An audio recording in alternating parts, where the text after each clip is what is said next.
I think we're going to go ahead and get started. So I'm Joe Jupil. I'm an associate professor in political science. I'm an EU specialist, and I was directing the Colorado European Union Center of Excellence here from 2008 until last year. And one of the legacies of the center, which is still operating at the University of Denver, is that we got into the pool to host European Union fellows. These are mid-career officials who have an opportunity to apply for a sabbatical, come to a U.S. university, do some research, maybe recharge a little bit. I mean, that's my idea about it.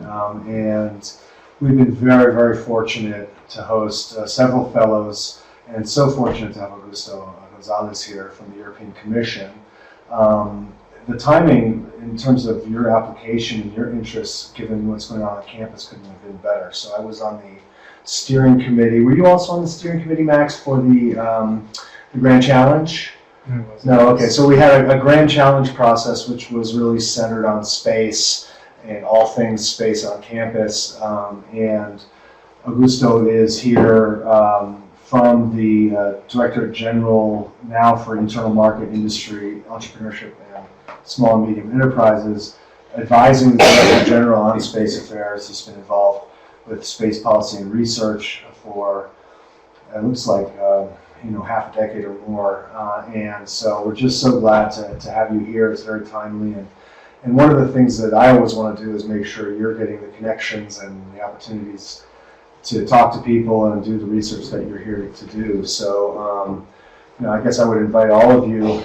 I'll speak for Augusto and say it's really good for him to engage. And so I think if you have any kinds of questions following this, I think it's great to reach out to him. So Augusto has the country he knows best is Spain. That's the EU euphemism for saying that he's from Spain.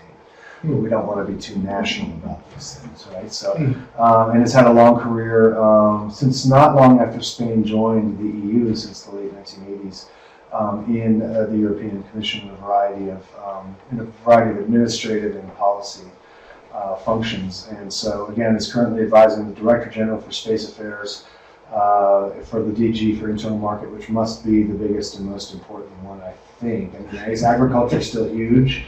Still huge. But yes, this one is pretty big. Yeah, Internal Market is a big chunk of what the EU does. So I'm so grateful you're here, and I'm very glad to be here and meet all of you. So thank you, Augusto. Thank you, Joe. And I must say that from the very first day, I felt so welcome in this house that I cannot possibly exaggerate how good it's been in this to be with CSTPR. I mean, you're a great team, and I only regret that it's going to be so short.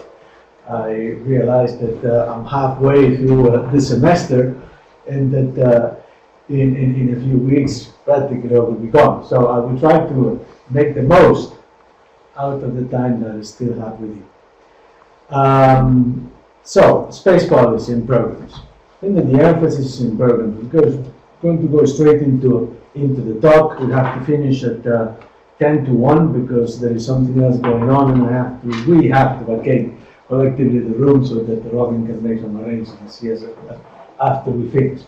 But we're family, so to speak, and please feel free to interrupt whenever you want during the presentation. Now, it's a fairly long presentation. Some of the things I have to go rather quickly over some of the slides, but I hope that it will give you a good feel regarding what the EU does in space. Now, yes, Europe is not a newcomer in space. Europe has a first-class industrial base and research community in space. These are some figures. I mean, there are 38,000 people that work directly in the space sector. I think that some of the successes of the European Union and the European Space Agency are well known. Everybody watched what happened with Rosetta and with Philae. I think that the whole world watched that. I think in awe.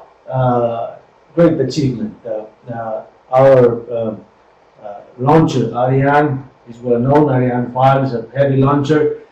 It's one of the success stories of European space. And yes, we have, I would say, overall a very successful sector. Now, this sector emerged from the and exists thanks to the cooperation of, I would say, three main actors. The Europeans are complicated people, so nothing is ever simple with us. We don't have a NASA. We don't have, NASA. Everyone knows NASA, and you don't have to go around looking for other big or major players in the US. NASA is everything. With us, it's slightly different. We do have a NASA of our own, which is the European Space Agency, which is an excellent organization of excellence. They are the responsible organization for Rosetta, for the Rosetta mission. Where are they based? In Paris. They have several sites, but the headquarters are in Paris. This is an international organization. It's independent from the European Union. Membership is close, but not quite the same as the European Union. So we have our NASA, but I should have started perhaps by talking about member states, because member states are the origin of everything. They are the member states of the European Union, and they are the member states. Some of the European Union member states are also member states of the European Space Agency. The European Space Agency has two member states which are not in the European Union, Switzerland and Norway. Overall, European Space Agency has 22 member states. The European Union, up until recently, 28. But that may change soon. And of course, you have the European Union.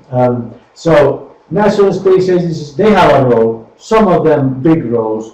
We will see budgets in a moment. European Space Agency that works with budgets from member states, and so does the European Union, whose involvement in space is a little bit more recent than that of the other, I would say, major actors.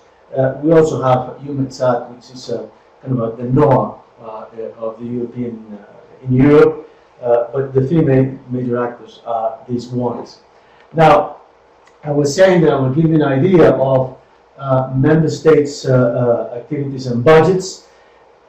The information is not really the latest because it's 2014, and it does, and budgets do change. But I think that this graphic is very telling regarding space in member states. The big space nation is France. I think that in the 1900 million, there is an amount of money that is French, but at the same time, I think that it seems to me a little inflated. But those I would say official figures. I think there are contributions from other member states to some of the things that France does as France. For example, running the European spaceport in Kourou, Guyana. Germany follows, then Italy, UK 362, and the rest of Europe. You see the relative size. Spain, in that particular year, reduced tremendously its space budget due to the economic crisis. But it has been traditionally in the around 200 million. So that was really an odd year for Spain's contribution. It's generally, as I said, around 200 million. And of course, member states, so they have their sort of start history in space, they have their national policy objectives, defense is important, research and innovation. The feeding national industrial base is extremely important for member states. And in fact, contrary to the European Union, when they put money in the European Space Agency, was what we call the geographical return. So if Germany puts X amount of money into the ESA budget, it will expect to recover that amount of money in contracts to the German industry. European Space Agency, we're already talking about it. 50 years old, 22 member states. You were asking about where they are based. They have actually 8 facilities, but the headquarters are in Paris. 5.2 billion euro budget in 2016. Yes, but in those 5.2 billion euros, there is a lot of money from the European Union, because the European Space Agency does a lot of work, technical work for the European Union. So the programs that we'll be talking about later are programs that ESA, to a large extent, implements on behalf of the European Union. And they have over 80 satellites designed, but I think that an agency that is capable of launching the Rosetta mission, that speaks for itself, the technical excellence of it. The European Union, well, that's the European Union. Still, might change in the coming years. The European Union has been conferred, because member states confer to the Union competence in space. That is one of the articles, Article 189 of the Treaty on the Functioning of the European Union, that basically gives the EU competence in space. It's a particular competence. We talked about this in a different context. It's a shared competence, but different from the others in that when the EU acts in the area of space, it does not prevent member states from doing their own thing. All other shared competences, with the exception also of development and research, all other shared competences are different from space competences in that if the European Union does intervene, that prevents member states from acting. Joe is an expert in these matters. I'm sure he knows about that in detail. So, the objectives: to promote scientific and technical progress, as well as industrial competitiveness, coordinate space exploitation and exploration efforts. And the means are, well, just an overall EU space policy programs, and this is what we're talking about. And it's interesting, there is a mention in this article about appropriate relations with ESA. I tell you that this is a subject of a lot of debate. What exactly do we mean by, or does the treaty mean by appropriate relations? Political scientists found a source of sort of endless debate in that particular sentence of the treaty. Now, again, budgets. You see the total member states' contributions to ESA. That's ESA budget 4.1, national agencies 4.1, and the EU 2.5. That was in 2014. I also find the EU budget here a little bit inflated, but it has to do probably with the fact that funding was transferred from previous years. Anyway, it gives you an idea of how much money is being spent in Europe. It is small compared with NASA budget. I think the NASA budget overall is kind of 18 billion, if my memory serves me well. So you see that overall Europe still quite lagging behind. You see EUMETSAT there, our NOAA, with 0.4. It's 400 million. So Augusto, you say inflated relative to, say, 2015 or relative? No, yes, exactly. It seems to me that 2014, 2.5 billion, talking about billions, is a bit in this. I don't know where my colleagues got these figures from. I just took this slide from a presentation created in Brussels, and it seems to me that it's 2.5. Seems to be on the high side. That's, but anyway, it's probably correct, because probably budgets were transferred towards that year. It was the 2014 budget, probably plus budgets from previous years. That's my guess.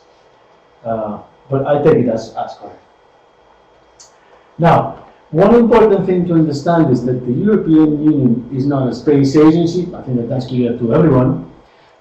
It's a political institution, it's an economic institution, has a very wide variety of competences, but it's not a space agency. Yet, it does stuff in space. It has a policy, has programs, has a competence in this domain. But it's important to understand how we go about these things, why space matters to the EU. First and foremost, addressing big societal challenges, climate change, migration, emergency relief, security, very important. All of that is part of the reason for being of space policy in the EU. Citizens' well-being is a permanent preoccupation for the European Union. Innovation and economic growth, of course, that's important. You has a worrying unemployment problem, and all tools are necessary in order to activate economic growth. And then, as I mentioned, security and defense policy.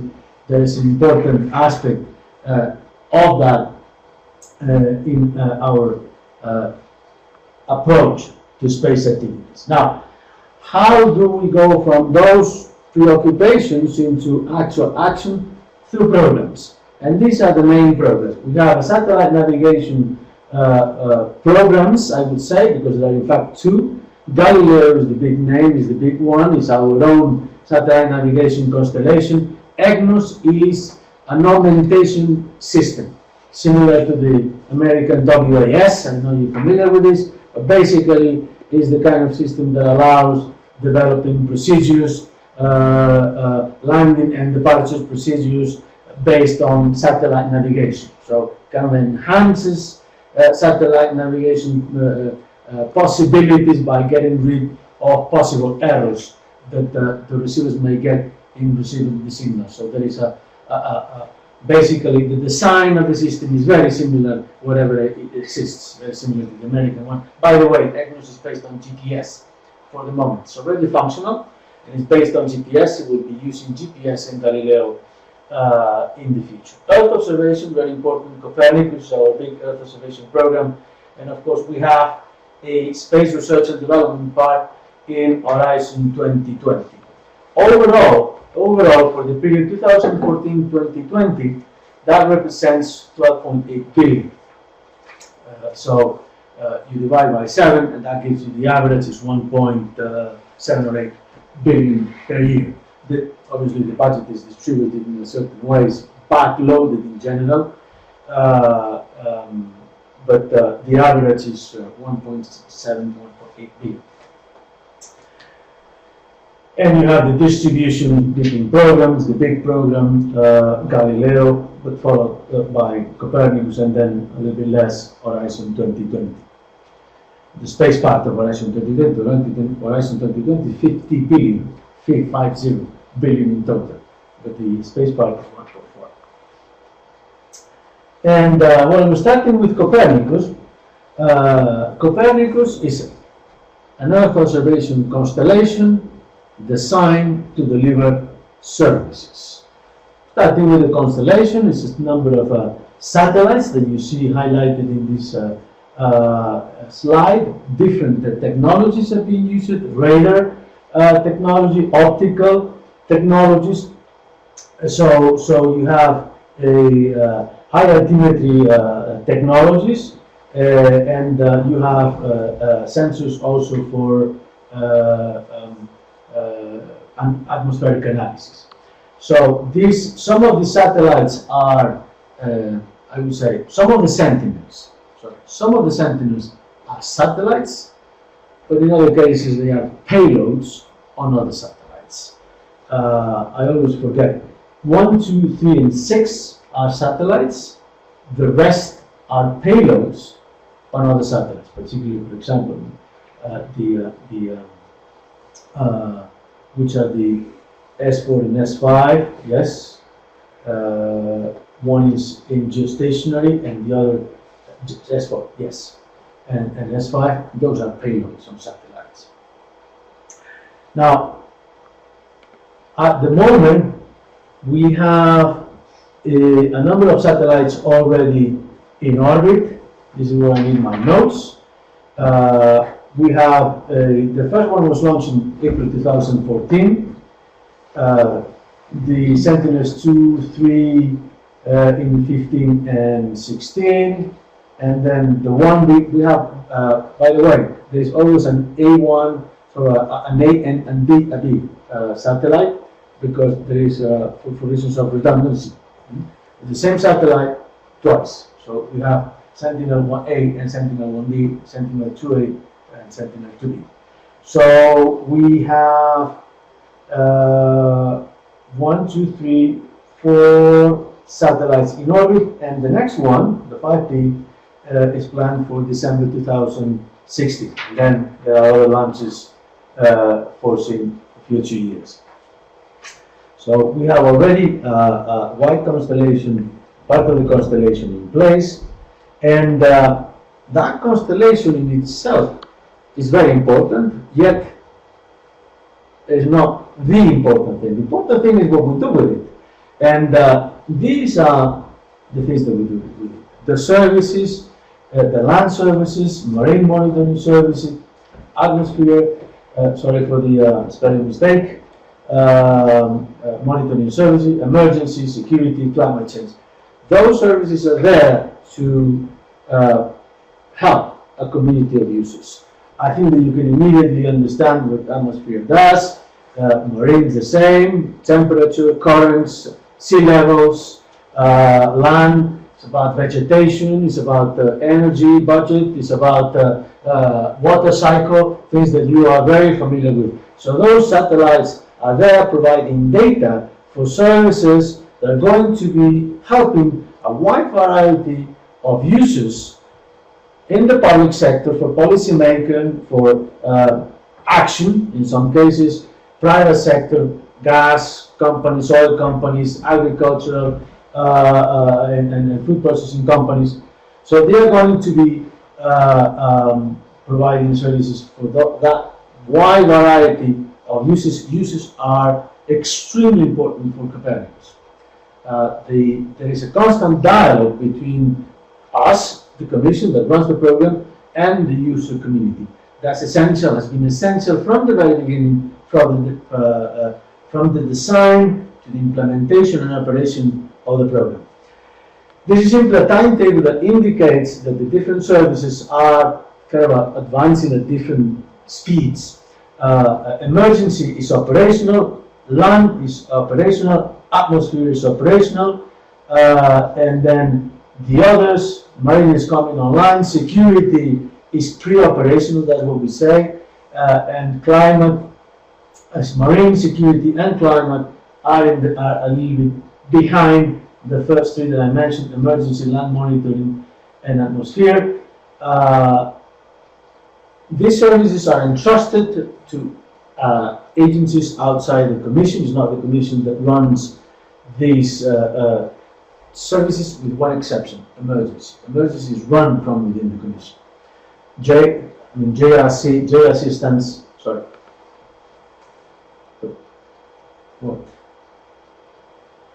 JRC at the top of the slide stands for Joint Research Center. That's part of the Commission.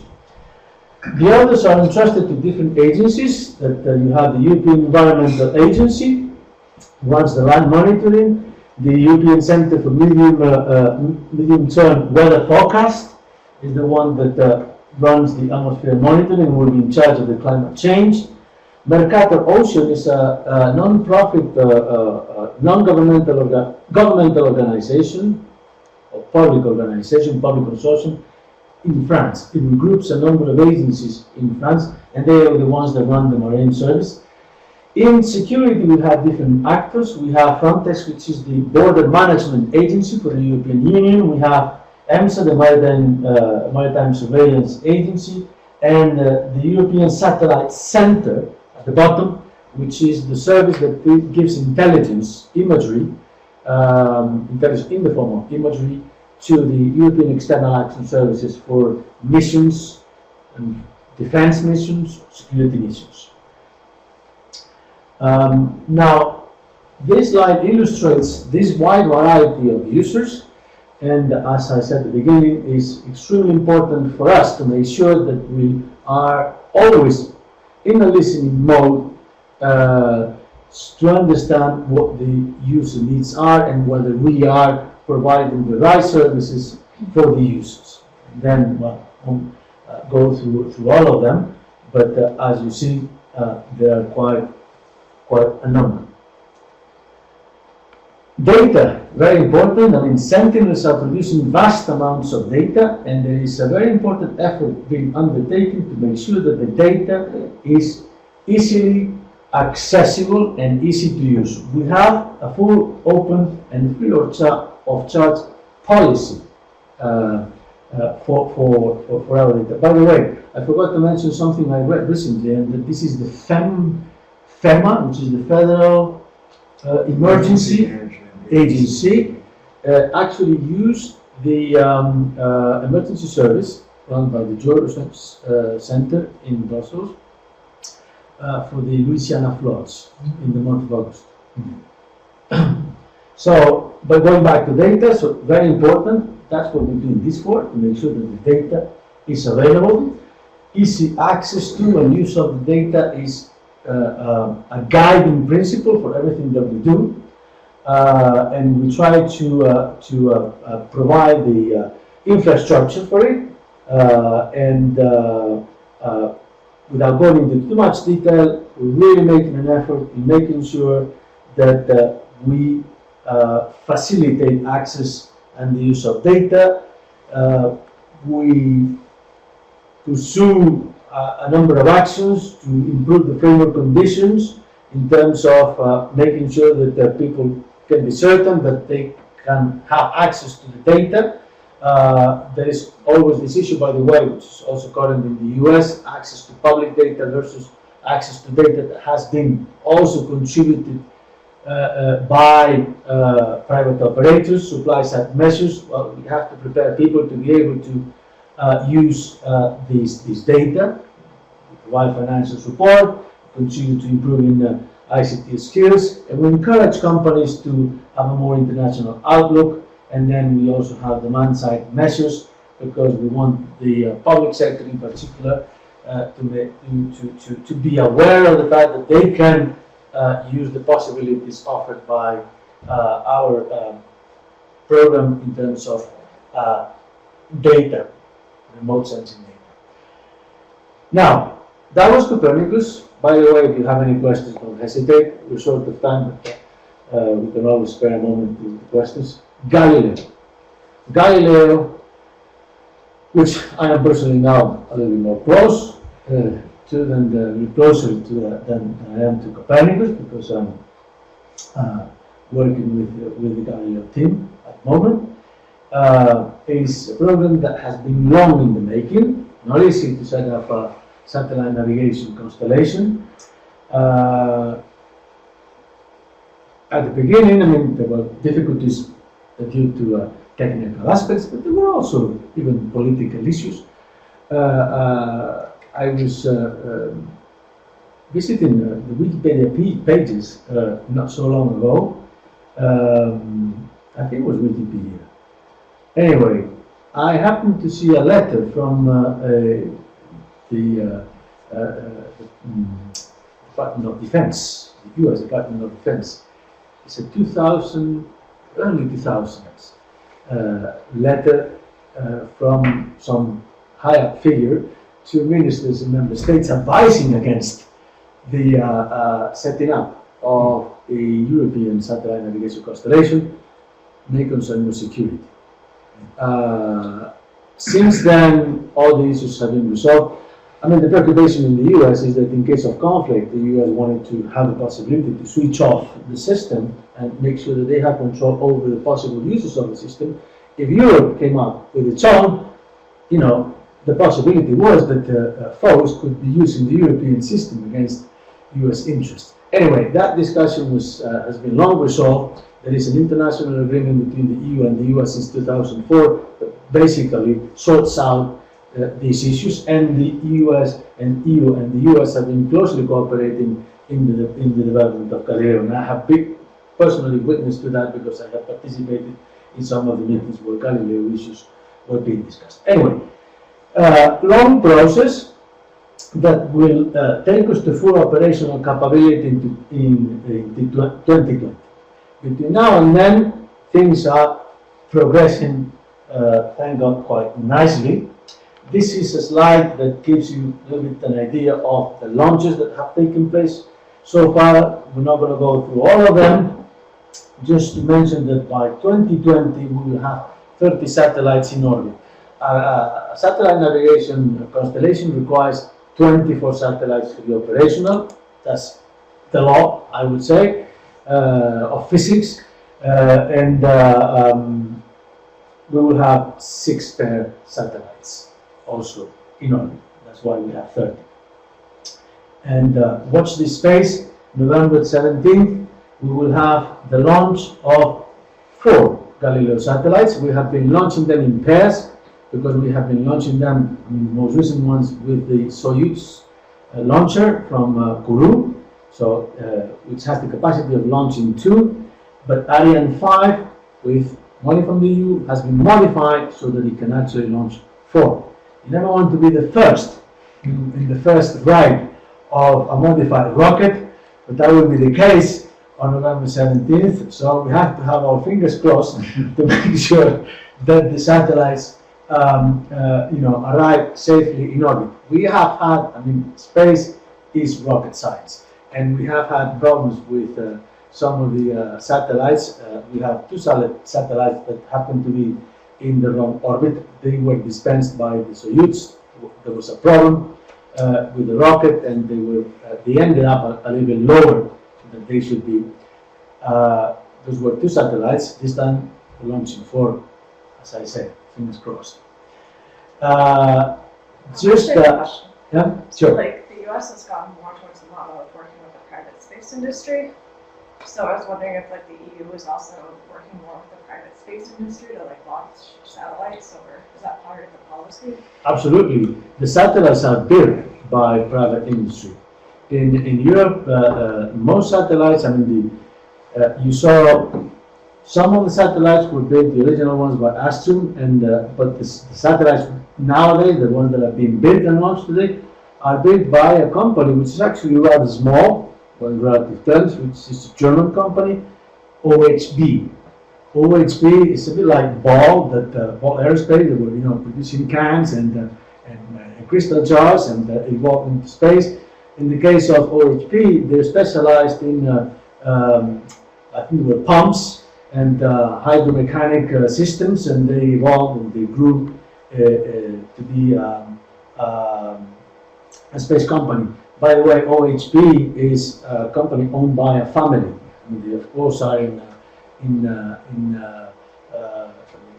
do you call it, stock exchange. So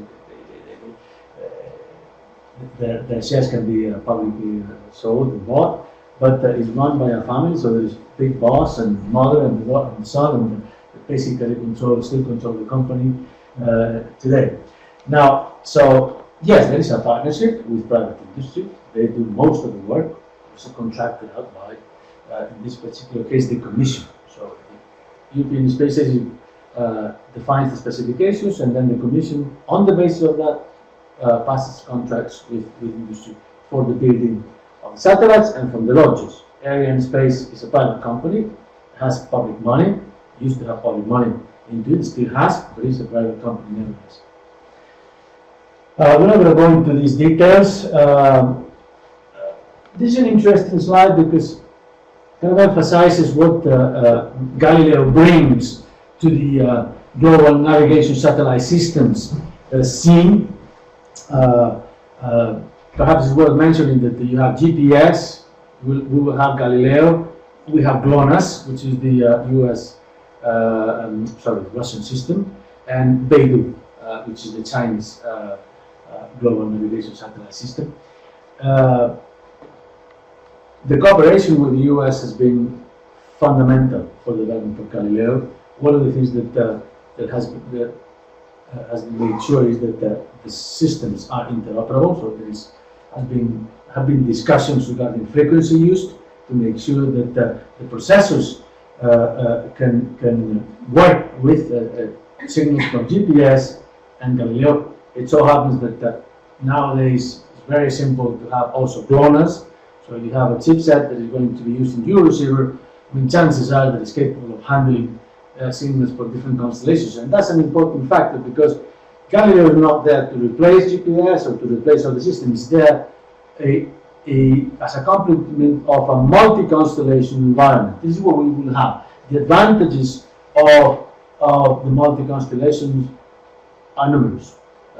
Redundancy, availability. So basically when you are driving your car, and you have your GPS receiver in it, you will be able to use it insofar as there are satellites that are within range, that are on top of the visible to the receiver.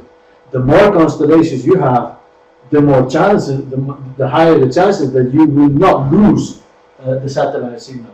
Normally, when you're in open space, that's not a problem. When you are in a valley, that's different. When you're in a building, that's different. Buildings reflect signals. So if you're in a street, if you're able to work with different constellation signals, you will be much better off than if you work with one single constellation. So this is a reality. Redundancy, continuity of services, you have better timing and synchronization, you have improved resilience, and very important, some of these things stem from the fact that we are in a multi-constellation environment. Some of them stem from the fact that Galileo has some specific features. One of them is the fact that the signal has an authentication feature. There are in fact kind of two signals. There is the GPS, the satellite navigation signal, and another signal associated to it, which is kind of the signature. That is very important because that prevents spoofing and jamming. Spoofing particularly because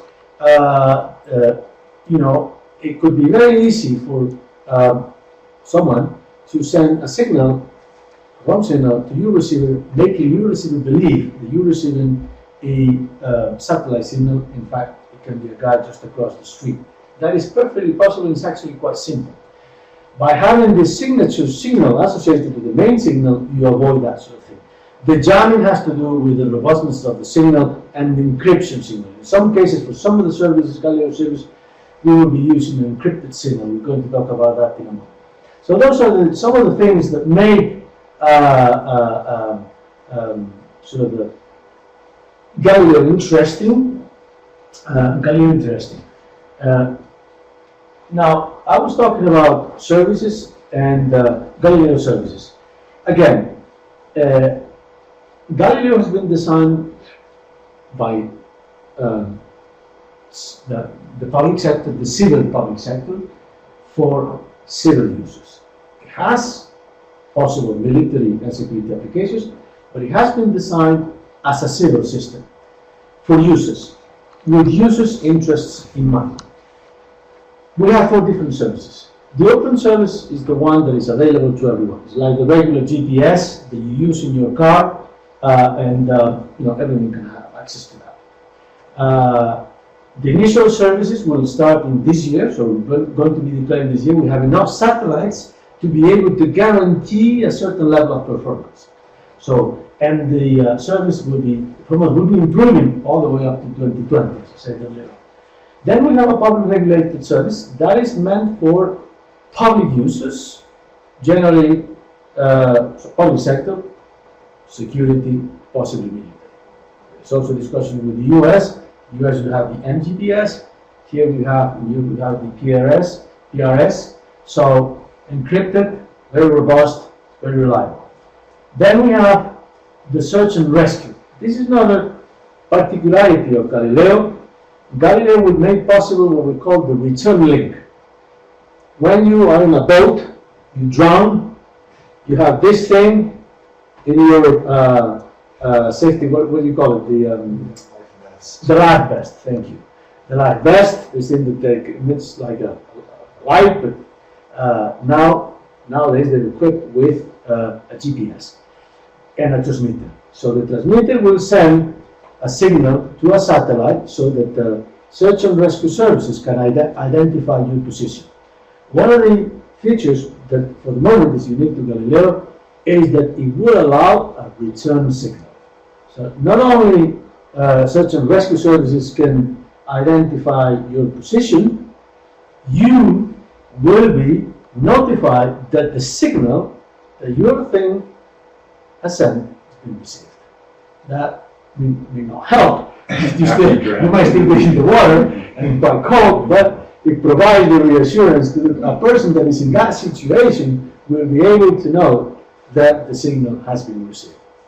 And normally will, that works with communication satellites, of course, so that there is kind of a relay system.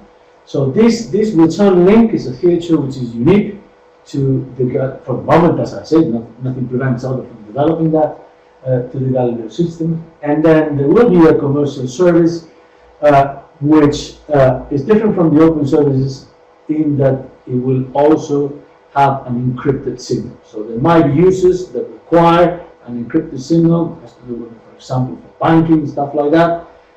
Certain security sensitive positioning services may require the certainty that they have the right signal, so they will be able to use this commercial service, which, as you see, is kind of a bit behind the others. The initial services for open, PRS, and search and rescue are going to be declared this year. For commercial service, that will come online a little bit later.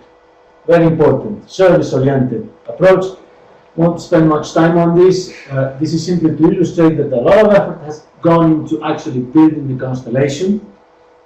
And now we're in a phase where the emphasis will be in operating the system and delivering the services. Services is a key notion for Galileo.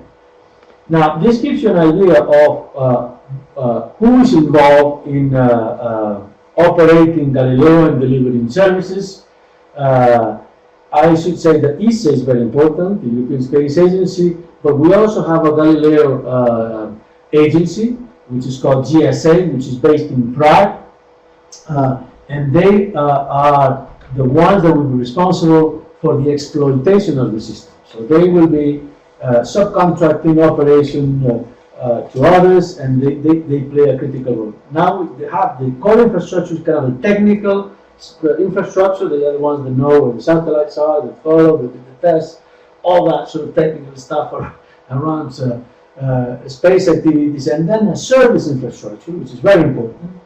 And I will not go into all the details, simply to say that perhaps one of the most important for anybody that is thinking about using Galileo, anybody that is not a specialist necessarily, is the Galileo Service Center, which is based in Madrid and is designed precisely as a one-stop information window for anybody that wants to know how could I possibly benefit from Galileo.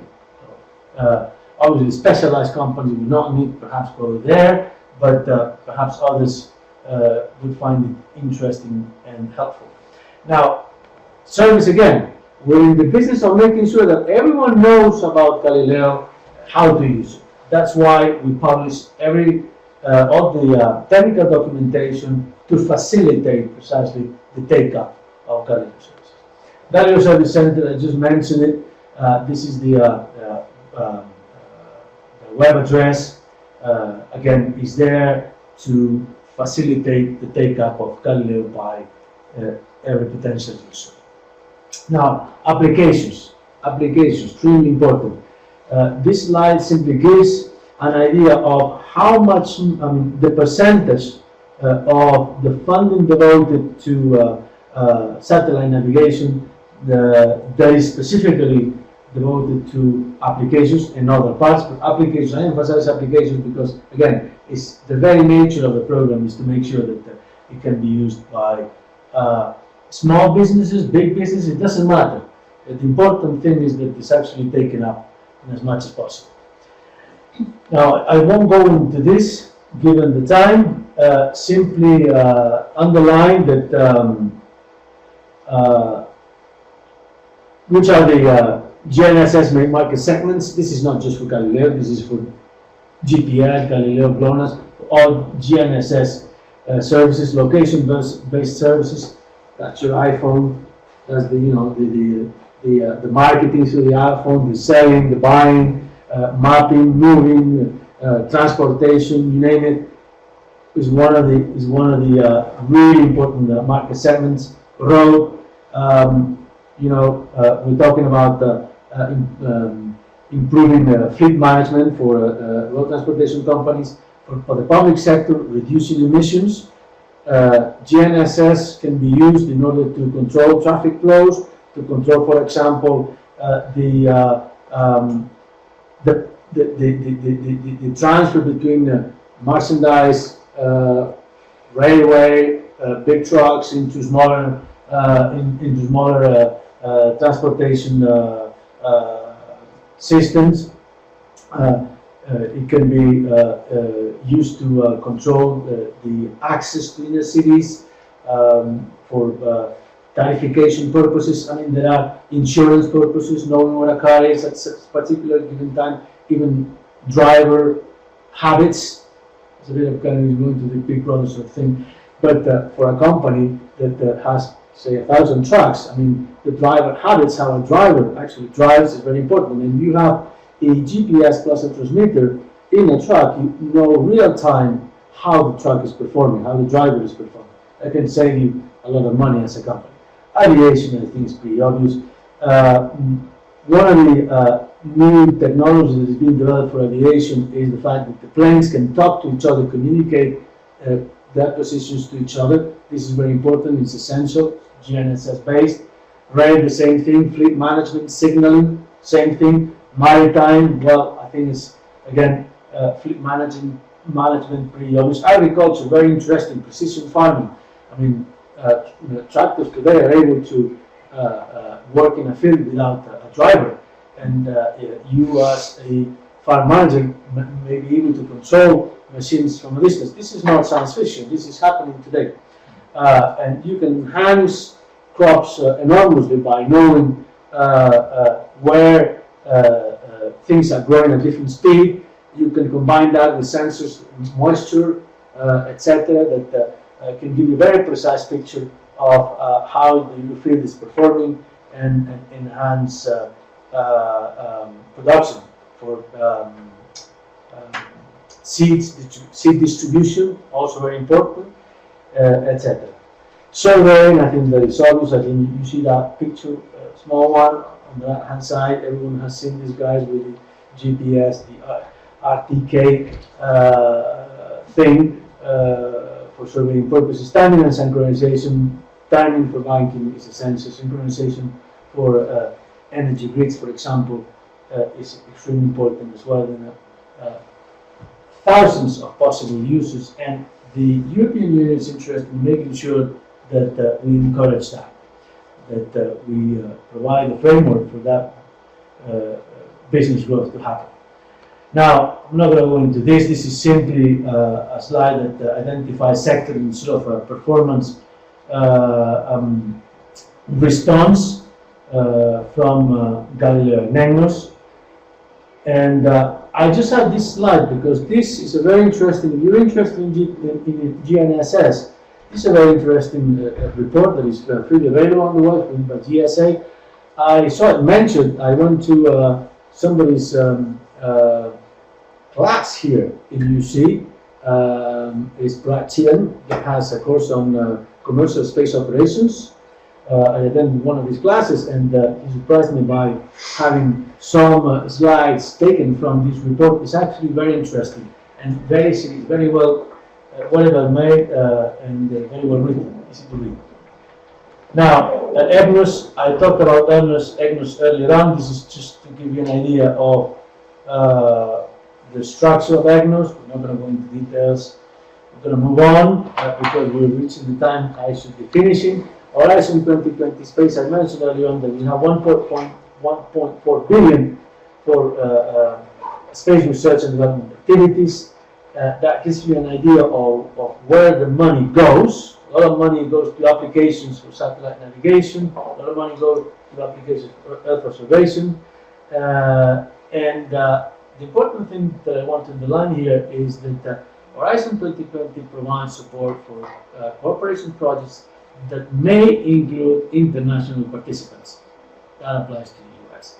So the grants are, I mean, not enormous, but you can grab 5-10 million euros for a research project, and that is not only true for space research, it's true for the whole of Horizon 2020, which is an extremely complex program that I will be presenting, I think, in my last seminar that I have here.